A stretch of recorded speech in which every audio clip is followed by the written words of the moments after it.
tristesse arrive, je sais tu es là, toujours près de moi. Bon mercredi, bienvenue à votre émission La Victoire de l'amour. J'espère que vous allez bien, que vous avez bien dormi, qu'on se prépare à vivre une excellente journée. Comme on le fait à tous les mercredis, on rejoint quelqu'un qu'on apprécie beaucoup, et les médecins, le bon docteur Gaëtan Brouillard.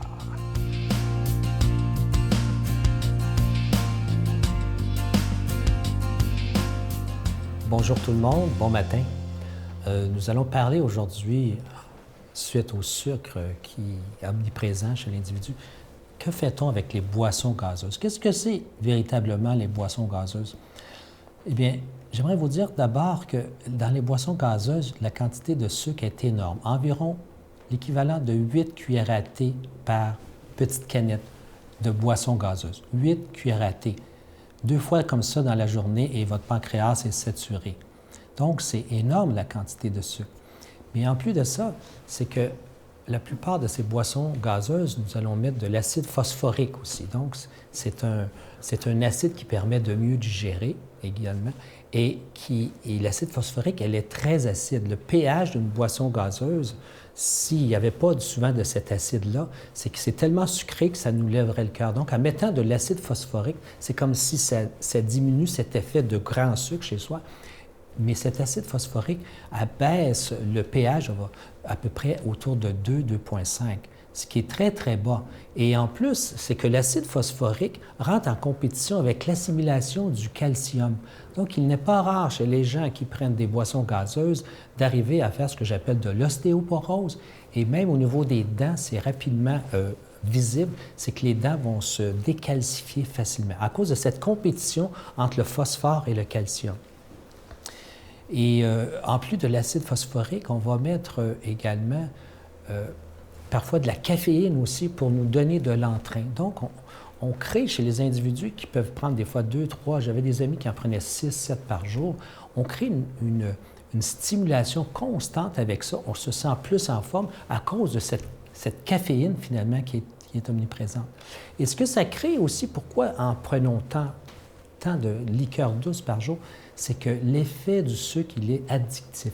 On a fait des tests avec les animaux régulièrement et les animaux préfèrent, par exemple, le sucre à la cocaïne. Donc, le cerveau, quand il est en manque de sucre, fait tout en sorte pour aller retrouver une autre bouteille aussitôt pour satisfaire ce besoin en sucre. Parce que le sucre, ça augmente aussi certains neurotransmetteurs, dont la dopamine, qui est une hormone un neurotransmetteur un peu de joie, de gaieté, etc. Donc, la question des liqueurs douces, je pense qu'il faudrait les bannir autant possible. Si vous en prenez une de temps en temps, bien, soyez juste conscient que vous pouvez tricher de temps en temps, mais je pense qu'il est important, c'est de ne pas créer l'habitude de ça. En passant, on regarde le diabète, à quel point il est omniprésent. Eh bien, ici au Canada, puis en Amérique du Nord, on pense encore dans les prochaines années, il va y avoir une augmentation malgré toute cette précaution et ce tapage qu'on veut bien apporter pour diminuer ça, une augmentation d'à peu près 40 %. Mais dans les pays comme l'Afrique, où il n'y avait pas de diabète, des pays où à peu près pas, comme l'Inde, l'Amérique du Sud, c'est rendu qu'ils ont des augmentations de l'ordre de 100 % dans les prochaines années, à cause justement qu'on a introduit ces bouteilles gazeuses, ces boissons gazeuses. Donc, soyez conscient de ce que vous prenez et lorsque vous en prenez, soyez conscient aussi que l'eau est encore à toujours sa place. Bonne journée tout le monde. Notre Père qui es aux cieux, que ton nom soit sanctifié, que ton règne vienne, que ta volonté soit faite sur la terre comme au ciel. Donne-nous aujourd'hui notre pain de ce jour. Pardonne-nous nos offenses comme nous pardonnons à ceux qui nous ont offensés. Ne nous laisse pas entrer en tentation, mais délivre-nous du mal, car c'est à toi qu'appartient le règne, la puissance et la gloire pour les siècles des siècles. Amen. La Victoire de l'amour vous invite à sa retraite spirituelle les 5, 6 et 7 octobre 2018 sous le thème La vraie vie avec Jésus, en compagnie de l'abbé Donald Thompson, Brigitte Bédard, Miguel Padilla, Sylvain Charon et la chanteuse de renommée internationale Giorgia Fumenti qui offrira un spectacle. Et comme invité spécial, nous avons le privilège de recevoir l'unique Marcia Pilote. À l'hôtel et suite Le Dauphin de Drummondville, réservé 514-523-4433 ou sans frais 1-888-811-92-91.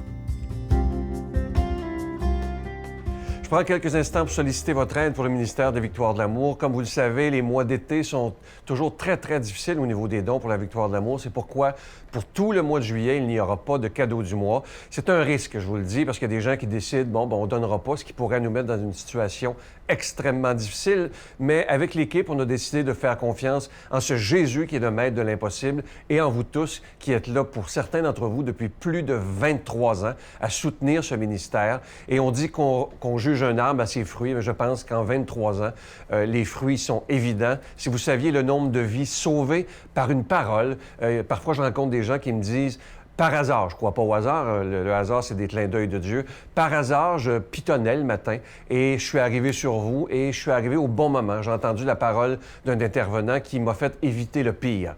Et moi je pense que dans notre monde d'aujourd'hui, on doit de plus en plus parler d'espérance parce qu'on est rempli de mauvaises nouvelles, mais Jésus nous en propose une bonne. Alors, tout ce que j'ai le goût de vous dire, est-ce qu'on ne pourrait pas donner pour ce mois de juillet simplement par amour pour le Seigneur? Je vous donne l'adresse, la Victoire de l'amour, casier postal 120, succursale Boucherville à Boucherville, le J4B 5E6, je vous la redonne, la Victoire de l'amour, casier postal 120, succursale Boucherville à Boucherville, le J4B 5E6, également par téléphone, par carte de crédit du lundi au jeudi de 8h à 17h dans le 514-523-4433, 523-4433 ou sans frais le 1-888-811-9291, 1-888-811-9291 et notre site Internet le www.lavictoiredelamour.org.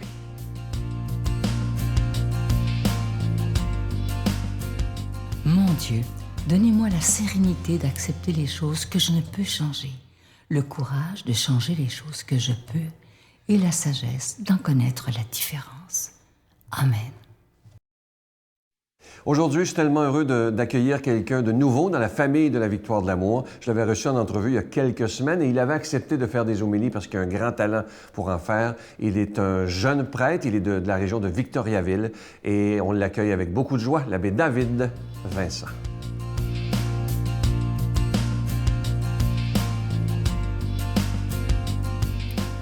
Eh bien, bon matin à chacun et chacune d'entre vous. L'Évangile de ce matin est tiré de l'Évangile selon saint Matthieu. Comme Jésus arrivait sur l'autre rive, dans le pays des Gadaréniens, deux possédés sortirent d'entre les tombes à sa rencontre. Ils étaient si agressifs que personne ne pouvait passer par ce chemin. Et voilà qu'ils se mirent à crier « Que nous veux-tu, Fils de Dieu? Es-tu venu pour nous tourmenter avant le moment fixé? » Or, il y avait au loin un grand troupeau de porcs qui cherchait sa nourriture. Les démons suppliaient Jésus, « Si tu nous expulses, envoie-nous dans le troupeau de porcs. » Il leur répondit, « Allez. » Ils sortirent et ils s'en allèrent dans les porcs. Et voilà que du haut de la falaise, tout le troupeau se précipita dans la mer, et les porcs moururent dans les flots. Les gardiens prirent la fuite et s'en allèrent dans la ville annoncer tout cela, et en particulier ce qui était arrivé aux possédés. Et voilà que toute la ville sortit à la rencontre de Jésus. Et lorsqu'ils le virent, les gens le supplièrent de partir de leur territoire.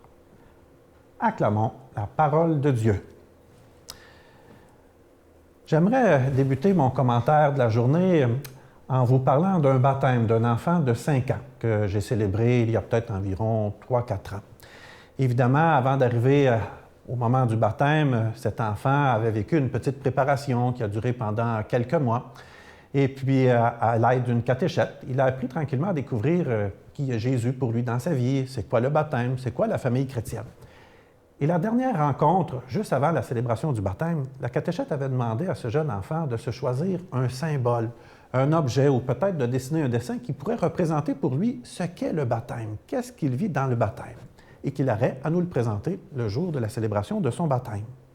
Arrive la célébration, je suis avec la famille, Et durant la liturgie de la parole, je demande évidemment à ce jeune enfant de me présenter l'objet qu'il a choisi, qu'il a apporté de chez lui. Et qu'est-ce que je ne vois pas sortir d'un sac? Une figurine d'un super-héros, Superman. Évidemment, ça a piqué ma curiosité, comme ça pique probablement votre curiosité.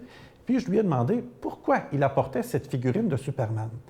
Et ce petit enfant de m'expliquer qu'en apprenant à découvrir Jésus, il a appris à connaître quelqu'un qui est là pour le protéger, pour l'aider, pour le secourir lorsqu'il en a besoin. Ainsi, dans sa candeur, cet enfant est en train d'exprimer toute la puissance, l'importance que Jésus avait dans sa vie et sa capacité qu'il a de l'aider. Aujourd'hui, c'est assez particulier dans l'Évangile. 2 possédés, qui sont habités par un esprit mauvais, reconnaissent tout de suite Jésus comme étant le Fils de Dieu. C'est d'autant plus surprenant que des personnes vont accompagner Jésus pendant tout son ministère public et vont prendre du temps avant de reconnaître que Jésus est le Fils de Dieu.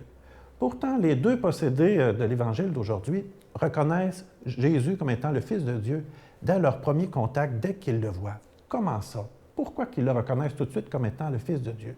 Tout simplement parce que le mal est capable de reconnaître celui qui peut le déloger. Le malin est capable de reconnaître celui qui peut le vaincre.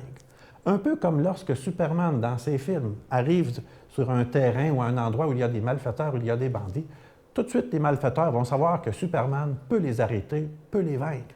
Il en est ainsi avec ces 2 possédés. Ils savent que Jésus peut, dans le fond, vaincre le mal en eux. Voilà pourquoi qu'ils demandent au moins à Jésus de les envoyer dans le troupeau de porcs qui vont se lancer dans la mer et complètement être détruits dans le chaos. Jésus, dans le fond, qui vainc le mal. Jésus, bien sûr, ce n'est pas un super-héros. Il est mieux que cela. Il est le Fils de Dieu, une personne vivante, quelqu'un qui est habité d'un super-pouvoir, le pouvoir de l'amour du prochain.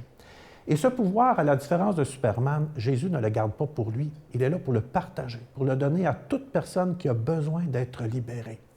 Ce matin, au début de cette journée, peut-être il pourrait être bien de réfléchir à un élément dans ta vie qui a besoin d'être libéré par Jésus. Je ne suis pas en train de dire qu'on est possédé par des esprits mauvais ou qu'on agit de façon démoniaque, loin de là. Mais chacune de nous, puis moi aussi, nous avons tous des éléments dans notre vie qui ont besoin d'être libérés. Que ce soit une mauvaise habitude, une peur, une déception, un deuil ou une inquiétude. Il est important, je pense, de pouvoir confier à Jésus, Fils de Dieu, ce que l'on souhaite qu'il vienne libérer en moi. Simplement de prendre le temps d'y réfléchir, de lui donner, et parfois peut-être même d'aller chercher l'aide que nous avons besoin pour être capable de se libérer. La foi est là pour nous aider, Jésus est là aussi, et il passe à travers bien des personnes autour de nous pour pouvoir nous libérer. Moi, ce matin, c'est vraiment la grâce que je nous souhaite et c'est la demande que je fais à Jésus, qu'il puisse vraiment venir en toi, t'aider à te libérer, t'aider peut-être justement à grandir pour que tu puisses vraiment t'améliorer et t'épanouir. Et c'est pourquoi que moi, spécialement ce matin, je demande vraiment à Jésus, libérateur, de te bénir au nom du Père, du Fils et du Saint-Esprit. Amen. Je vous salue Marie, pleine de grâce. Le Seigneur est avec vous. Vous êtes bénie entre toutes les femmes, et Jésus, le fruit de vos entrailles, est béni. Sainte Marie, Mère de Dieu, priez pour nous pauvres pécheurs, maintenant et à l'heure de notre mort. Amen.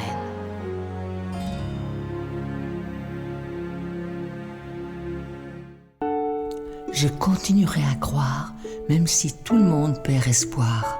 Je continuerai à aimer, même si les autres parlent de haine. Je continuerai à construire, même si les autres détruisent. Je continuerai à parler de paix, même au milieu d'une guerre. Je dessinerai des sourires sur des visages en larmes et je tendrai les bras à ceux qui se sentent épuisés. Oui, je continuerai à croire. Je vous laisse avec une belle petite pensée. C'est qu'un jour, quelqu'un avait demandé à Mère Teresa cette question. Que pouvons-nous faire pour promouvoir la paix dans le monde? Regardez bien ce que Mère Teresa avait répondu à cette personne. Rentrez chez vous et aimez votre famille. Je vous souhaite une belle journée. À demain. C'était 2 jours avant de quitter l'Afghanistan. Il y a eu un attentat suicide au marché de Kandahar. 100 morts, 100 blessés. Donc, après ça, tu dis, OK, là, je m'en vais. Là. Il était temps. Puis même que, bon, on dit que le premier et le dernier mois de chaque mission sont les plus critiques pour le soldat individuellement parce que c'est là qu'on a la garde baissée.